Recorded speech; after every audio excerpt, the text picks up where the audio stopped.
hena ma MP. Hena ma MP kore Mount Kenya. Maugete sisi hatutaki mtu ya Mrima. Hatutaki mtu ya Mrima. Hatutaki Gachagua.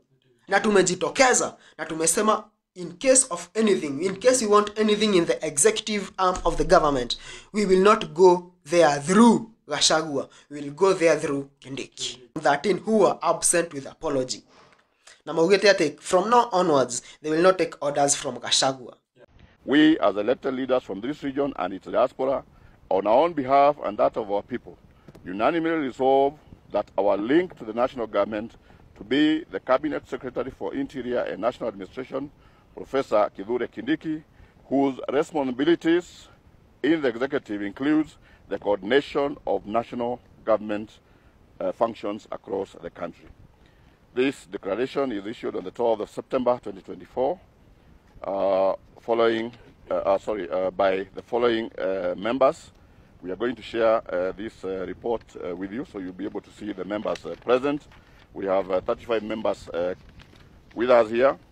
Then we have some 13 members who are not here with apology, so it's a total of 48.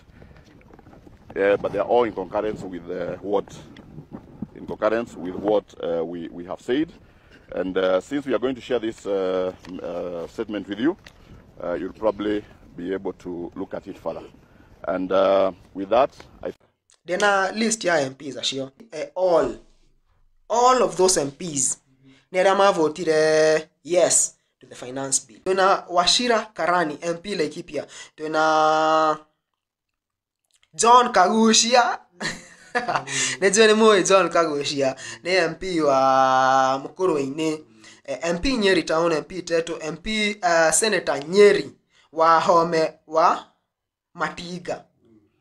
MP Daragwa, MP Oljoro Rock, Mike Mushira, MP Nyadarwa Faith Getao, MP Kirenyaga Central, Honorable Joseph Getare, Kemanisho Ngoalis Nganga, among very many MPs. 48 of them Maugete sisi we don't tutirata bura mafuta ya Gachagua. Hatutambui mafuta ya Gachagua. Hatutaki hiyo mafuta. And the big question is, what is really happening to Mrima?